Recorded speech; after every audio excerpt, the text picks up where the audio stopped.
Il était une fois un homme très riche nommé Daniel. Il avait tout ce que l'argent pouvait acheter, mais il lui manquait une chose, une épouse qu'il aimait pour ce qu'il était et non pour sa richesse. Déterminé à trouver le véritable amour, Daniel eut une idée audacieuse. Par une journée radieuse et ensoleillée à Rio de Janeiro, un groupe de femmes éblouissantes se formait devant un grand studio de télévision. Chacune d'elles était vêtue de robes élégantes et avait un maquillage impeccable, impatiente de participer au concours de beauté. La foule, curieuse, se demandait ce qui se passait. À l'intérieur du studio, 27 femmes se préparaient à entrer en compétition. Chacune représentait un État du Brésil et devait montrer non seulement sa beauté mais aussi ses connaissances culturelles. Mais ce qu'elles ne savaient pas, c'était qu'une compétition secrète se déroulait en coulisses. Daniel, le fils cadet du propriétaire de la chaîne, en avait assez de chercher la femme idéale. Il décida alors de se déguiser en sans-abri et de se infiltrer dans le concours. Son objectif était de voir si l'une des candidates s'intéresserait à lui, sans connaître sa richesse. Alors que Daniel se préparait pour son grand coup, Béatrice, l'assistante de la production du concours, était occupée à guider les participantes. À 30 ans, Béatrice courait toujours d'un côté à l'autre, avec les cheveux en désordre et des vêtements froissés. Malgré son apparence négligée, elle avait un cœur généreux et était dévouée à son travail.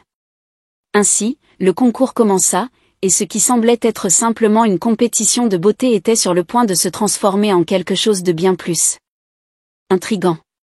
Daniel, maintenant déguisé, était prêt à découvrir s'il pouvait trouver le véritable amour sans l'influence de son statut de riche. Et Béatrice, sans connaître la véritable identité de Daniel, continuait à faire son travail avec engagement et dévouement. Ce qui allait suivre serait une histoire de surprise, de découverte et, qui sait, un peu de magie. Le grand jour du concours arriva et le studio était rempli d'émotions. Les candidates défilaient avec grâce et élégance, chacune essayant de briller au maximum. Elles étaient un mélange d'excitation et de nervosité, impatientes de montrer au monde le meilleur d'elles-mêmes. Au milieu de cette agitation, Daniel, déguisé en sans-abri, observait tout avec attention. Avec son apparence négligée et un regard attentif, il cherchait quelqu'un qui verrait au-delà des apparences et le découvrirait pour ce qu'il était réellement. Il espérait trouver une femme qu'il aimerait pour ce qu'il était, et non pour sa fortune. La pregunta que flotaba en el Herrera, encontraria Daniel a su verdadera amada entre tanta candidata? Y se darían cuenta las chicas de que el verdadero amor puede esconderse en los lugar más inesperado? La historia mostraba que lo que realmente importaba estaba dentro del corazón de cada uno. Mientras tanto, Beatriz, la dedicada assistante del concurso, enfrentaba su propio desafío. Siempre un poco desordenada, Beatriz estaba lejos de ser una estrella del glamour, pero su competencia y dedicación la habían levado a trabajar en el concurso. Su papel era guiar a las candidatas y asegurar que todo saliera bien para el gran evento que se acercaba. En 2 días, las chicas tendrían que realizar grabación especial en un parque cercano a la emisora. Cada candidata levaba una banda con el nombre de su estado y debía contar un poco sobre sí misma, explicando por qué merecía ganar.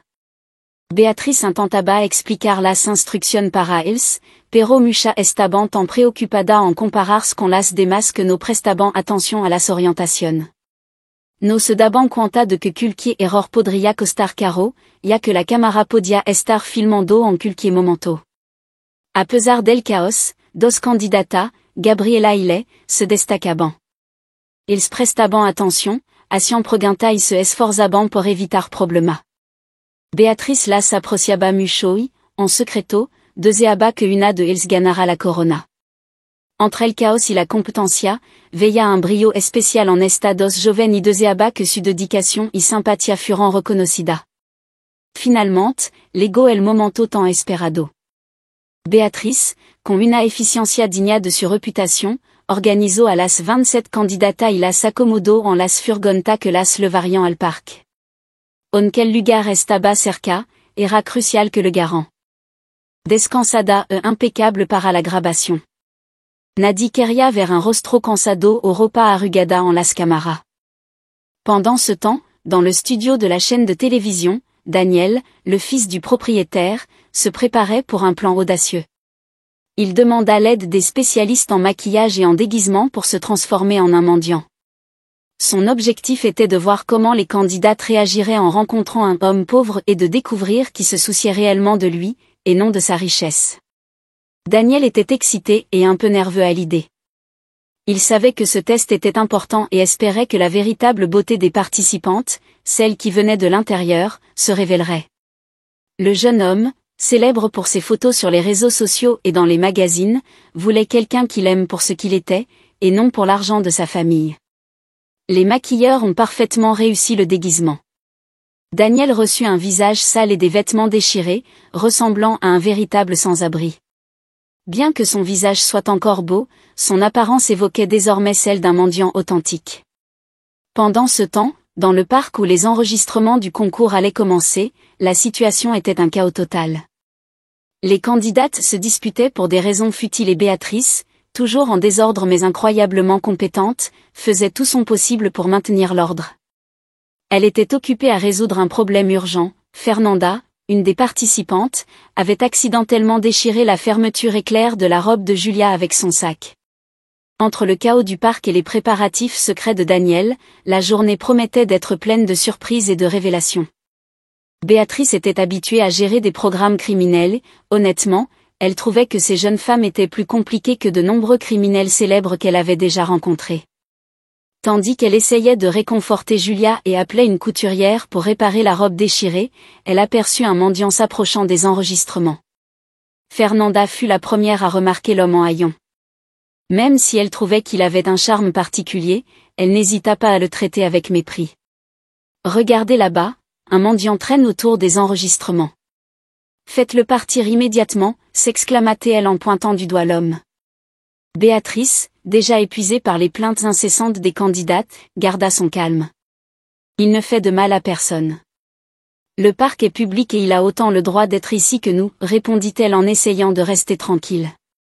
Fernanda, désormais furieuse, annonça qu'elle allait se plaindre au directeur de l'émission, Carlos. Carlos était un homme d'âge moyen, connu pour ses discours interminables et une obsession particulière pour son apparence. Il avait subi presque toutes les procédures esthétiques disponibles pour maintenir sa peau jeune et son look toujours rafraîchi. Cependant, son visage était tellement tendu qu'il peinait à exprimer des émotions. Lorsque Fernanda mentionna Carlos, il apparut rapidement pour vérifier la situation. Le mendiant, qui était en réalité Daniel déguisé, continuait de rôder dans les environs. Certaines candidates l'ignoraient, tandis que d'autres le traitaient avec froideur. Carlos, avec son regard rigide et son expression impassible, ne remarqua même pas le mendiant lorsqu'il arriva. Mais Fernanda ne perdit pas de temps, elle courut vers lui, exigeant que Béatrice soit obligée de faire partir l'homme. Pendant ce temps, Béatrice se demandait comment elle en était arrivée là, sachant qu'elle allait devoir affronter un autre long et ennuyeux sermon de Carlos. Le parc était en ébullition, et ce qui devait être une journée de tournage se transformait en un véritable champ de bataille entre les candidates et le visiteur inattendu. Carlos, avec une expression irritée, s'approcha de Béatrice et la confronta. « Pourquoi n'as-tu pas encore fait partir le mendiant ? N'oublie pas, il y a beaucoup de personnes qui aimeraient être à ta place. » Béatrice, tout en essayant de réparer la fermeture éclair déchirée de la robe de Julia, répondit calmement malgré son stress.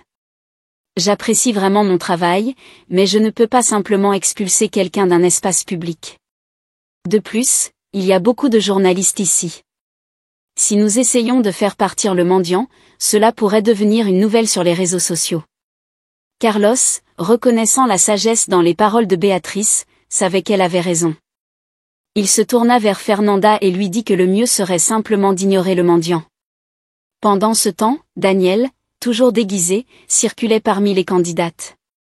Il observait attentivement la façon dont elles interagissaient et écoutait leurs conversations.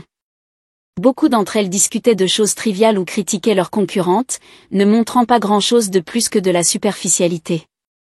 Le moment le plus révélateur pour Daniel fut lorsque Béatrice, ayant enfin un moment de répit, passa un appel à un membre de sa famille. Il entendit ses plaintes sur le stress causé par les candidates difficiles. C'est à ce moment-là que Daniel réalisa qui étaient vraiment les jeunes femmes, non seulement par leur apparence, mais par leur véritable essence. Il comprit que ce qui importe réellement est la bonté et le respect envers les autres, indépendamment de leur apparence ou de leur statut. Béatrice, de son côté, était épuisée. Elle faisait face aux difficultés des candidates et rêvait de consacrer plus de temps à son vrai rêve, réaliser un documentaire sur la vie des animaux dans les grandes villes. Daniel, réfléchissant à ce qu'il avait vu, comprit l'injustice que Béatrice subissait simplement parce qu'elle ne correspondait pas aux standards de beauté. L'histoire de Béatrice le fit comprendre que, souvent, le monde est injuste envers ceux qui ne se conforment pas aux normes établies, et que la véritable beauté réside dans la bonté et le caractère des gens. Pendant que Daniel écoutait Béatrice parler avec humour du chaos qui régnait, il commença à trouver qu'elle avait une certaine beauté. Mais il se rappela vite pourquoi il était la déguiser en sans-abri, trouver la femme qui serait la bonne pour lui épouser. Bien qu'il fût jeune, beau et riche, il désirait quelqu'un qu'il aimerait pour ce qu'il était, et non seulement pour son apparence. Décidé à mieux comprendre les candidates, Daniel commença à interagir avec elles. Il s'approcha de Vanessa et Gabriella, 2 participantes au concours, et demanda une pièce pour acheter du pain. Vanessa, en le voyant, fit une grimace et dit avec mépris, « Si tu veux de la nourriture, va travailler. Un homme sale comme toi ne mérite même pas de parler à des femmes belles comme nous. » Gabriella, en revanche, fut plus compréhensive. Avec un sourire gentil, elle sortit un billet de 5 reais de son sac et le donna à Daniel. En plaisantant, elle lui demanda s'il comptait vraiment acheter de la nourriture ou s'il prévoyait d'utiliser l'argent pour boire. Daniel, observant ses attitudes, commença à penser que Gabriella pourrait être la personne qu'il cherchait. Il lui rendit son sourire et expliqua qu'il avait réellement besoin de l'argent pour manger, car vivant dans la rue, il dépendait de la bonté des gens. Gabriella commenta que son petit ami disait toujours que, peu importe l'usage de l'argent, il était important d'aider les autres. Lorsque Daniel entendit cela, son sourire s'effaça. Il fut déçu de découvrir que la candidate la plus sympathique, malgré sa beauté et sa gentillesse, avait déjà un petit ami. Il continua à demander des pièces aux autres candidates, mais seules 2 lui donnèrent quelque chose. Beaucoup l'ignorèrent et certaines furent même rudes. Lorsque l'enregistrement touchait à sa fin, Daniel aperçut Béatrice assise à l'ombre d'un arbre, avec une expression triste. Même sans maquillage ni vêtements élégants, il y avait quelque chose en elle qui le fit regarder à nouveau. Il remarqua que, bien qu'elle ne corresponde pas aux critères conventionnels de beauté, Béatrice semblait différente, peut-être même plus authentique que ce qu'il avait imaginé. C'est alors que Daniel commença à réaliser que la véritable beauté ne résidait pas seulement dans l'apparence, mais dans l'essence des personnes, et cela le fit douter s'il avait trouvé la réponse qu'il cherchait. Daniel, toujours déguisé en mendiant, s'approcha de Béatrice qui se détendait à l'ombre d'un arbre. Lorsque son ombre tomba sur elle, Béatrice sursauta légèrement. Elle leva les yeux et vit un homme en haillons, mais au lieu de reculer, elle éclata d'un rire inattendu et dit « Oh, tu m'as prise par surprise.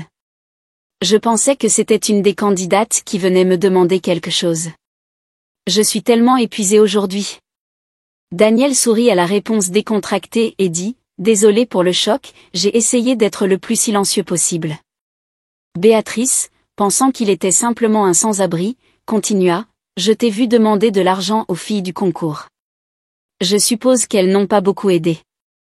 Je n'ai pas d'argent à te donner, mais j'ai apporté quelques sandwichs pour mon goûter. Je peux t'en offrir un, si tu veux. » Daniel fut surpris par la gentillesse de Béatrice. Au milieu du stress et de la frustration causée par les candidates, elle offrait de la nourriture à un parfait inconnu. Il pensa à révéler sa véritable identité, mais il se rendit vite compte que cela pourrait gâcher son plan de trouver une véritable épouse. Il s'assit à côté de Béatrice sous l'arbre et accepta le sandwich. Pendant qu'il mangeait, Béatrice, touchée par la situation, demanda « Si tu veux, je peux t'offrir un bain et quelques vêtements propres. Je vis avec mon frère aîné, et il est très généreux. Si tu es à l'aise, nous pouvons y aller. » Daniel hésita un moment et demanda si son frère serait fâché de la visite d'un étranger. Béatrice sourit et répondit « Ne t'inquiète pas. Mon frère a déjà mis de côté quelques vêtements pour les dons et est toujours prêt à aider. Il comprendra. » À ce moment-là, Daniel commença à réaliser que parfois, la véritable générosité vient des endroits les plus inattendus. Et en observant la sincérité de Béatrice, il sentit que sa quête pour trouver une véritable épouse prenait une tournure surprenante. Daniel accepta l'invitation de Béatrice avec un mélange de curiosité et d'hésitation. Au fond, il se demandait pourquoi il avait accepté d'aller chez elle. Parmi toutes les femmes présentes lors de l'enregistrement, Béatrice était la dernière personne qu'il s'attendait à voir éveiller son intérêt. Mais quelque chose dans sa bonté et sa simplicité commençait à changer sa vision de ce qui comptait vraiment. Assis dans le bus aux côtés de Béatrice, Daniel, encore déguisé en mendiant, ressentait le regard curieux des passagers. Malgré les regards méfiants, la conversation de Béatrice était tellement captivante qu'il en oubliait presque son inconfort. Qui aurait cru que quelqu'un d'aussi simple pourrait être si fascinant? À leur arrivée chez Béatrice, Daniel découvrit un environnement modeste mais accueillant. La maison n'avait pas de luxe, mais débordait de chaleur humaine. La chaleur des relations entre Béatrice et son frère, César, était palpable. Au début, César regarda le nouvel arrivant avec méfiance, mais Béatrice expliqua que Daniel était un mendiant qu'il devait aider. Généreux comme sa sœur, César accepta rapidement l'invité. Après une douche rafraîchissante et en enfilant l'un des vêtements de donation que César avait mis de côté, Daniel se sentait plus à l'aise. Pendant le dîner, César semblait intrigué, essayant de se souvenir où il avait déjà vu le visage de Daniel auparavant. La sensation de familiarité grandissait, mais le nom et le souvenir restaient hors de portée. Avant d'aller se coucher, César demanda à Béatrice de garder Daniel dans le salon et de verrouiller la chambre, juste par précaution. Malgré cet avertissement, Béatrice n'éprouvait pas de peur, la générosité de Daniel lui semblait authentique. Cependant, en se préparant à dormir, Béatrice remarqua quelque chose d'étrange. Malgré son déguisement de mendiant, Daniel ne se comportait ni ne parlait comme tel. Quelque chose dans son comportement semblait hors de place, et Béatrice ne pouvait ignorer cette sensation croissante. Le matin suivant, après un petit déjeuner agréable avec Béatrice et César, Daniel exprima son désir de retourner dans la zone de la station de télévision. Béatrice, encore préoccupée par la possibilité de nouveaux problèmes avec les candidates du concours, demanda à Daniel quel était son plan.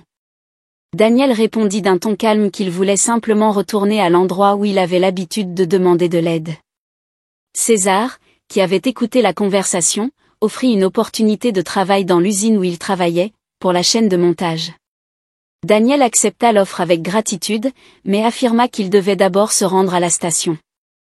Béatrice, réalisant l'angoisse de Daniel, accepta de l'emmener, mais imposa une condition, il ne demanderait pas d'argent aux candidates du concours. Daniel pensa pour lui-même que, bien qu'il ne demande pas d'argent, peut-être serait-ce le moment de demander la main de l'une d'elles en mariage. Il avait le sentiment de manquer de Gabriella, avec sa générosité et sa beauté, mais il gardait encore l'espoir de trouver la candidate parfaite. À mesure qu'il se rapprochait du studio, Daniel commença à percevoir quelque chose de nouveau. Il vit une des candidates avec une personnalité qui rappelait Béatrice. Bien que Béatrice ne fût pas aussi éblouissante que les autres participantes, quelque chose en elle commençait à prendre de l'importance pour lui. Daniel secoua la tête, essayant de chasser ses pensées, quand Béatrice, remarquant sa distraction, rit et demanda ce qu'il pensait. Ne sachant comment expliquer, Daniel se contenta de dire qu'il était plongé dans ses propres rêves.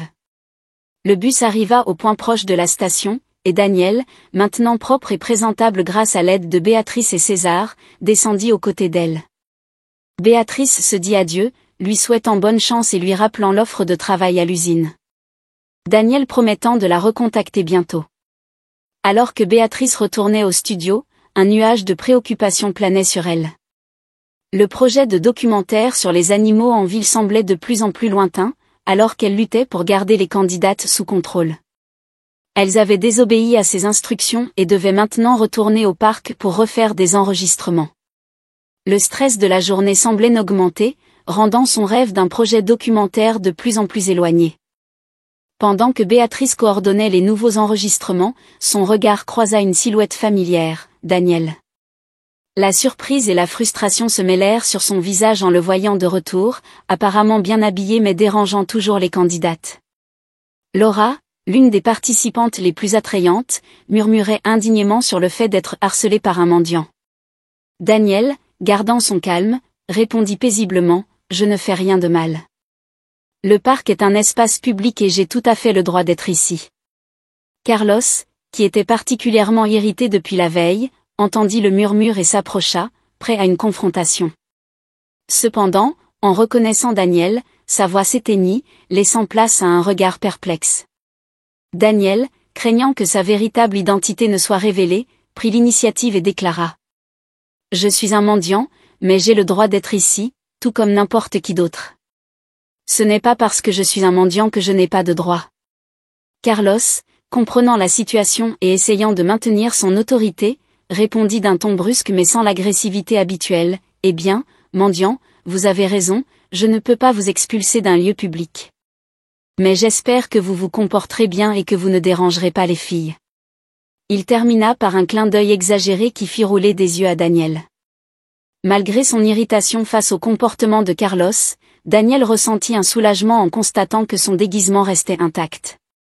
Béatrice, observant de loin, trouva étrange que Carlos ait reculé, car il n'hésitait normalement pas à utiliser son autorité pour éloigner tout inconfort. Si Carlos était prêt à tolérer la présence de Daniel, Béatrice savait qu'elle aurait une journée de travail plus calme. Le reste de l'après-midi se déroula sans incident majeur. Daniel, essayant de se rapprocher des participantes, se réfugia finalement à l'ombre d'un arbre, où il savourait un autre sandwich offert par Béatrice. À la fin de la journée, Béatrice proposa de loger à nouveau Daniel, mais cette fois-ci, il refusa sans beaucoup d'explications. En quittant le parc, Daniel partit, laissant Béatrice avec un sentiment de tristesse et de frustration face à son apparente indifférence. Le lendemain matin, Béatrice se retrouva plongée dans une course effrénée.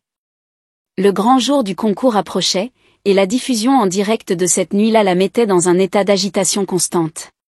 Pressée, elle n'eut à peine le temps de prendre son petit déjeuner avant de quitter la maison, laissant derrière elle une tartine à moitié mangée. En discutant rapidement avec César des événements de la veille, elle exprima sa frustration face au comportement désinvolte de Daniel. César, écoutant attentivement, ne put s'empêcher de noter l'étrangeté dans le comportement de Daniel. Malgré son apparence de mendiant, il semblait très poli et adoptait une posture qui ne correspondait pas à la vie dans la rue. César, intrigué, partagea le sentiment que Daniel lui était familier d'une manière ou d'une autre, comme s'il l'avait déjà vu quelque part. Après le départ précipité de Béatrice, César profita de sa journée de congé pour retrouver Nadia, sa petite amie. Elle adorait écouter les histoires sur le travail de Béatrice, et les récits de télévision la fascinaient toujours. Pour César, raconter ces histoires était une façon de partager un morceau du monde télévisuel avec elle, et il aimait illustrer les récits avec des images des réseaux sociaux de la chaîne. Pendant que Nadia écoutait avec enthousiasme, César naviguait sur les réseaux sociaux de la chaîne et tomba sur une photo des héritiers du propriétaire de la chaîne. Ses yeux s'écarquillèrent en reconnaissant le visage familier de Daniel. Ce qui semblait initialement une erreur se transforma rapidement en une révélation surprenante, ce mendiant était en réalité l'un des héritiers de la chaîne. Avec la certitude d'avoir découvert quelque chose d'important, César prit une photo de l'écran montrant l'image de Daniel et l'envoya à Béatrice. Cependant, Béatrice était tellement absorbée par le chaos au travail séparant une altercation entre deux candidates qu'elle ne remarqua même pas le message. La situation était hors de contrôle, avec les candidates éliminées faisant tout leur possible pour saboter celles qui étaient encore en compétition. À mesure que la nuit approchait, le chaos ne faisait qu'augmenter. Le concours commença ponctuellement à 10 heures, et la tension dans l'air était palpable. Béatrice se préparait à affronter une série de défis, allant des conflits entre les candidates au sabotage des éliminés.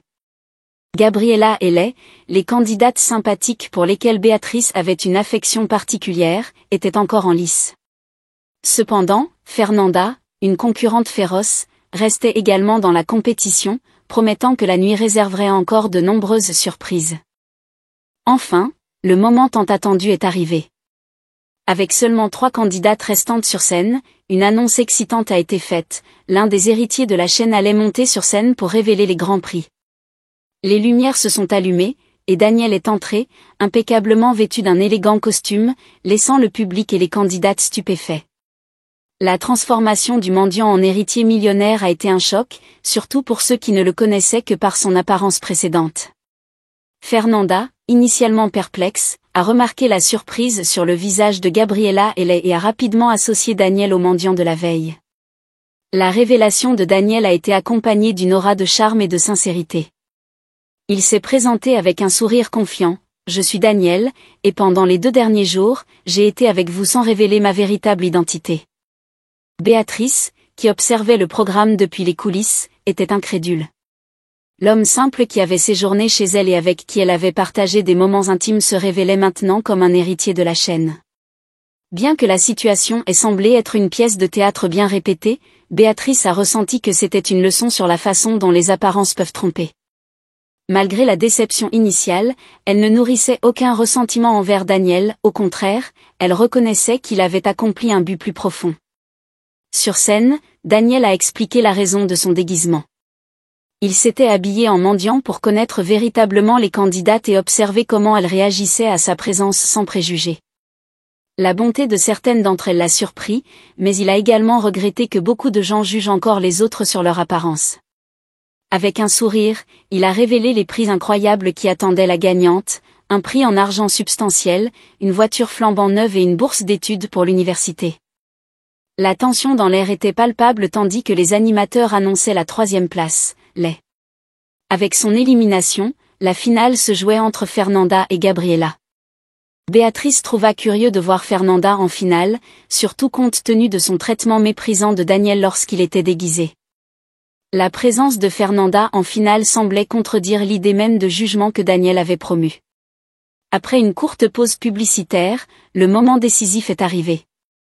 La scène était remplie d'attente alors que tout le monde attendait avec impatience l'annonce de la gagnante. Béatrice a souri en entendant les présentateurs proclamer Gabriela comme la grande gagnante. Gabriela, qui avait toujours montré de la gentillesse et de la considération tout au long du programme, a été récompensée par la couronne et tous les prix. Fernanda, pour sa part, a essayé de cacher sa frustration et sa colère, mais l'éclat de Gabriela était indéniable et illuminait la scène. Béatrice observait, perplexe, tandis que Daniel s'approchait de Fernanda avec un sourire séducteur.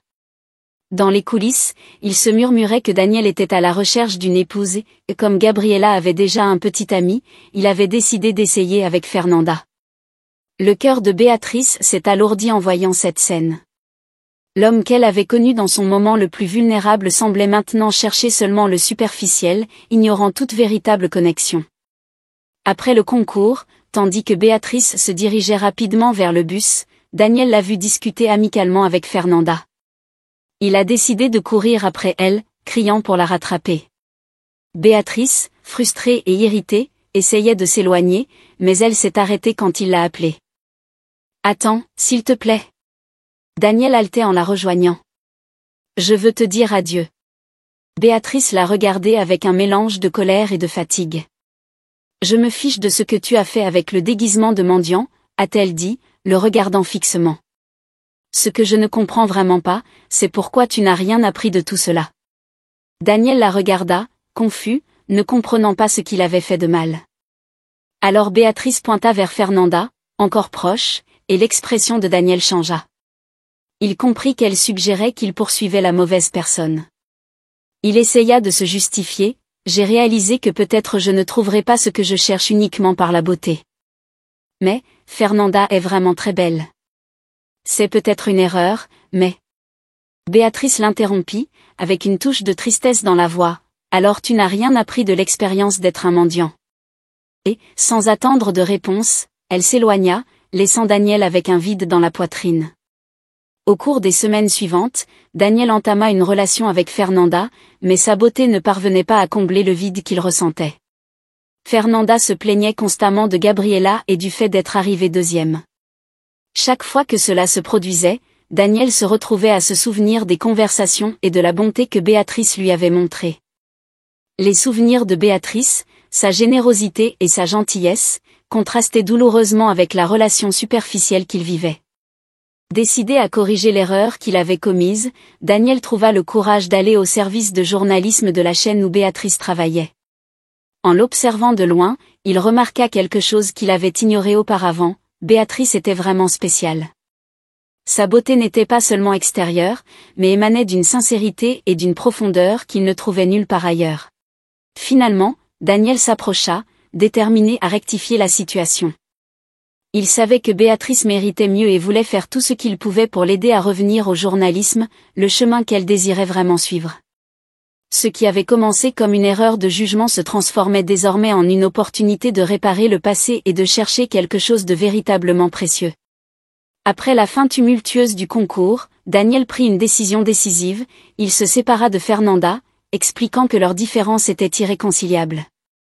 Fernanda, perplexe et blessée, ne comprenait pas pourquoi la relation se terminait si brusquement. Déterminé à corriger son erreur, Daniel partit à la recherche de Béatrice, portant 2 sandwichs comme geste de réconciliation. Il l'invita à un pique-nique sous un arbre dans le parc où ils s'étaient rencontrés auparavant. Béatrice, curieuse et quelque peu méfiante, accepta l'invitation. Assis ensemble, à l'ombre de l'arbre, Daniel ouvrit son cœur et demanda à Béatrice la chance de mieux la connaître. Il savait que le chemin vers le pardon de César ne serait pas facile, et la condition de Béatrice était claire, il devrait prouver son intérêt véritable, en plus de gagner la confiance de son frère. Au début, César était irrité par la présence de Daniel. Cependant, en entendant l'explication pleine d'humour de Béatrice sur le « test » qu'il avait passé, il ne put s'empêcher de rire. L'idée d'un héritier essayant de se faire passer pour un mendiant était en effet absurde et même drôle. César se détendit, voyant la sincérité de Daniel, lui donna une chance. Pendant ce temps, Daniel réfléchissait à ses actions et à la leçon qu'il avait apprise. Il se rendit compte qu'il avait jugé les gens sur leur apparence, tout comme les candidates qu'il avait méprisées. Cette expérience l'avait transformé et l'avait aidé à comprendre la véritable importance du caractère et de l'empathie. Alors, si vous vous êtes impliqué dans cette histoire pleine de rebondissements et d'émotions, n'oubliez pas de liker et de vous abonner à la chaîne pour d'autres aventures comme celle-ci. Nous voulons savoir ce que vous en avez pensé et vos suggestions pour de nouvelles narrations. À la prochaine, où d'autres histoires surprenantes vous attendent.